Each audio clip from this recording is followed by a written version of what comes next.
Isang maulan na umaga dito sa bangko at naisipan kong maglakad-lakad.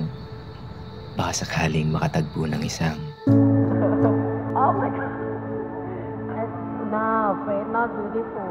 I'm Ladybird. Teka, mali ka nang iniisip. Kumain lang ako at pagkatapos nun, sumakay na ng tren. Dahil hindi ko na alam kung nasan ako.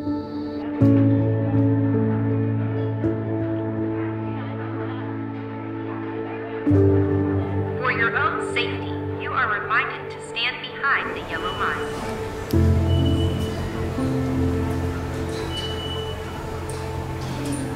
Oo